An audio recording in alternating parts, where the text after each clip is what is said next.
ఉప ముఖ్యమంత్రి గారు నవ్వుతూ పోయి పుష్పగుచ్చం ఇచ్చి ఆ ఆక్షన్లో రాష్ట్ర ప్రభుత్వం తరఫున మద్దతు తెలియజేస్తూ ఆక్షన్లో పాల్గొన్నారు. సింగరేణి భవిష్యత్తును దెబ్బగొట్టే కుట్రలో ఇరు పార్టీలు కూడా భాగస్వామ్యం అవుతా ఉన్నాయి. ఇవన్నీ కూడా మరి మా కార్మిక సోదరులు కూడా గమనించాలని కోరుతా ఉన్నా. ముఖ్యంగా ఈ లాభాల్లో వాటా తగ్గించే పని ఏదైతే ఉన్నదో ఇది ఒక కుట్రగా, తప్పకుండా సింగరేణిని ప్రైవేటీకరించే కుట్రగా, మీ భాగస్వామ్యాన్ని తగ్గించే కుట్రగా, మీ ఆత్మస్థైర్యాన్ని దెబ్బతీసే కుట్రగా సింగరేణి కార్మికులు గుర్తించాలని చెప్పి కూడా నేను కోరుతా ఉన్నా. మరి చివరిగా నేను ముగించే ముందు చేసే విజ్ఞప్తి ఒకటే, మేము తప్పకుండా సింగరేణి కార్మిక సోదరులను కోరుతా ఉన్నాం. మీ ఎమ్మెల్యేలను కలవండి. మీరే గెలిపించారు కాంగ్రెస్ ఎమ్మెల్యేలని.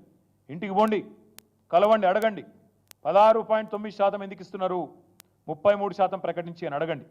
ముఖ్యమంత్రి గారి దగ్గర పంపండి 13 మంది ఎమ్మెల్యేలని, ఎందుకు మీరు మాట్లాడలేదని అడగండి.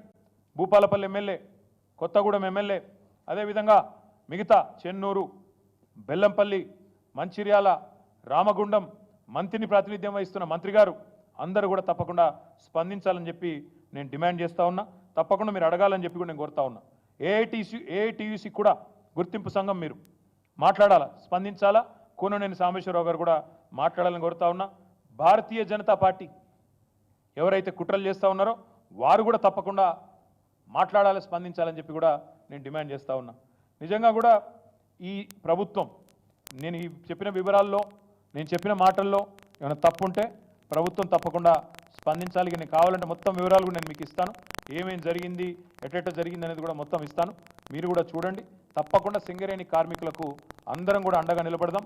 మేము కూడా మా బొగ్గుగని కార్మిక సంఘాన్ని కూడా నేను మాట్లాడి తప్పకుండా కార్మికులకు సంఘీభావంగా అండగా నిలబడాలని చెప్పి కూడా వారికి కూడా విజ్ఞప్తి చేస్తూ, మీడియా మిత్రులకు కూడా విజ్ఞప్తి, ఈ మోసాన్ని, ఈ కుట్రని, సింగరేణిని ప్రైవేట్ పరం చేసే ఒక ఆలోచన విధానం ఏదైతే ఉందో దీన్ని తిప్పికొట్టే క్రమంలో మీరు కూడా south India's largest company Singareni, దాన్ని కాపాడుకోవాల్సిన విషయంలో మీరు కూడా కలిసి రావాలని చెప్పి కూడా మనస్ఫూర్తిగా మిమ్మల్ని కూడా ప్రార్థిస్తా ఉన్నా. Thank you.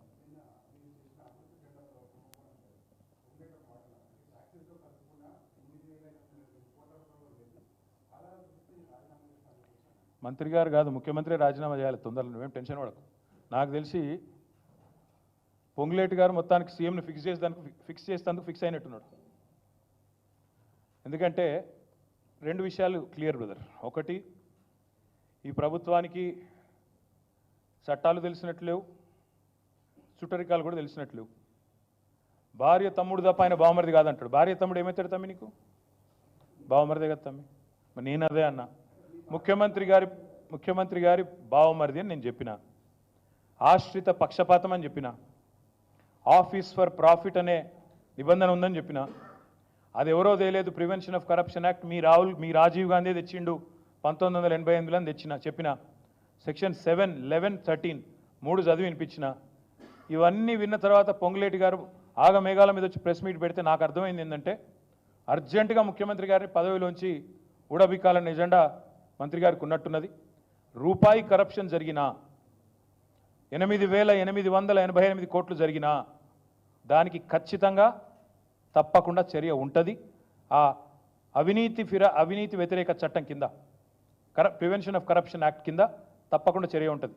నిజంగా మంత్రికి చిత్తశుద్ధి ఉంటే, నేను రాజీనామా చేస్తా అని హుంకారాలు చేస్తున్నాను నేను చూసిన. మంత్రి గారు నేను అడుగుతా ఉన్నా, నిజంగా నీకు చిత్తశుద్ధి ఉంటే నువ్వు రా, మీరు నేను ఇద్దరం కలిసి హైకోర్టు సీజే దగ్గర పోదాం. వెంటనే సిట్టింగ్ జడ్జితోని ఎంక్వైరీని అడుగుదాం. సిట్టింగ్ జడ్జి గారు కనుక ఇందులో ఏం జరగలేదు, మొత్తం పెట్టండి ఫైల్స్ ఆయన ముంగట, గతము ఇప్పుడు మొత్తం పెట్టండి, తప్పులేం జరగలేదు అని ఒకవేళ వారు తీర్పునిస్తే, ఆయన రాజీనామా అన్నాడు కదా, రాజీనామా కాదు, నేను రాజకీయ సన్యాసం చేస్తా. ఇంకొక మాట, మా మంత్రి గారికి ఒకవేళ ఏమైనా ఇబ్బంది ఉంది హైకోర్టు సీజీ దగ్గర రావడం అనుకుంటే, ఇద్దరం కలిసి కేంద్రంలో ఉండే సెంట్రల్ విజిలెన్స్ కమిషనర్ ఉంటాడు, ఇద్దరం పోదాం. నెక్స్ట్ వీక్ నేను పోతా, నువ్వు కూడా రా, టైం చెప్పు, డేట్ చెప్పు, ఇద్దరం కలిసిపోదాం, సివిసికి ఇద్దాం. మంత్రి గారికి నేను ముందే చెప్తా ఉన్నా, ఇప్పటికైనా తప్పు సరిదిద్దుకోండి, వెంటనే టెండర్లు రద్దు చేయండి. జరిగింది తప్పు, ముఖ్యమంత్రి కూడా నేను చెప్తా ఉన్నా, జరిగింది తప్పు 100%. ఇది ముమ్మాటికి నీకు తెలుసు, ఇరికిపోయినావు అని తెలుసు. ఆశ్రిత పక్షపాతం లేకుండా, రాగద్వేషాలు లేకుండా నేను నా బంధువులకు, నా కుటుంబానికి సాయం చేయను అని చెప్పి ప్రమాణ స్వీకారం చేసిన ముఖ్యమంత్రి, నీ డిపార్ట్మెంట్లో, నీ కింద ఉండే మున్సిపల్ డిపార్ట్మెంట్లో నీ బావమరిది ఏది 2 కోట్లు లాభం పోయిన సంవత్సరం అంతకుముందు సంవత్సరం ఆర్జించిన ఒక కంపెనీ కేవలం 2 crores ప్రాఫిట్ ఉన్న కంపెనీకి 1000 కోట్ల కాంట్రాక్ట్ ఇచ్చి అవినీతి జరగలేదంటే ఎవడన్నా ప్రపంచంలో నమ్ముతాడా? వస్తావా మరి? సివిసి దగ్గరకు వస్తావా? హైకోర్టు సీజే దగ్గరకు వస్తావా? నేను వస్తా, డేట్ చెప్పు, టైం చెప్పు, నువ్వే అపాయింట్మెంట్ తీసుకో, మంత్రి గారికి అంత చిత్తశుద్ధి ఉంటే రా, నేను వస్తా, వాళ్ళ విచారణ మొత్తం ఫైల్స్ పెట్టండి. ఇప్పటికైనా ప్రభుత్వాన్ని నేను డిమాండ్ చేస్తున్నా, సిగ్గు తెచ్చుకోండి, ఇంత బరితెగింపు మంచిది కాదు. స్వయంగా చెప్తున్నాడు ఆయన. నాకు ఆయన గీతా గారి తమ్ముడు గీతా గారి తరఫున బంధువు అవుతాడు, బంధువు కాదు బామ్మరిదే ఆయన. స్వయంగా ముఖ్యమంత్రి చెప్పిండు, కావాలంటే వీడియో ఉంది ప్లే చేస్తా. రేవంత్ రెడ్డి గారు స్వయంగా చెప్పినారు, మా మామగారు పద్మారెడ్డి గారు, ఆయన తమ్ముడు మనోహర్ రెడ్డి గారు, ఆయన కొడుకు సృజన్ రెడ్డి గారు అని చెప్పిన వీడియో ఉంది. సొంత బామ్మరిదిని పట్టుకొని కాదంటారు ఎవరన్నా? నాకు అర్థం కాదు దీనికోసం. అందుకే నేను అనేది, సివిసియా, సిట్టింగ్ జడ్జా, పొంగులేటి గారు రండి, తప్పు జరిగింది, ముమ్మాటికి తేలుస్తాం. ఎందుకంటే ఇప్పుడు మీకు తెలుసు ఈ ప్రభుత్వానికి ఒక ఫ్యాషన్ అయిపోయింది, కాళేశ్వరం ఒక జడ్జు, ఎలక్ట్రిసిటీ ఇంకో జడ్జు, మరి దీని మీద కూడా వేయండి. ఇప్పటికైనా ముఖ్యమంత్రికి నేను చెప్తా ఉన్నా, జరిగిన తప్పు ఒప్పుకోండి, టెండర్లు రద్దు చేయండి, మీరు వెంటనే ప్రాయశ్చిత్తం చేసుకోండి, లేకపోతే తప్పకుండా మీ పదవి ఊడుతుంది. ఆఫీస్ ఆఫ్ ప్రాఫిట్ అనే నిబంధన ఇదివరకు అశోక్ చవాన్ ఉద్యోగం పోయింది మహారాష్ట్ర ముఖ్యమంత్రి.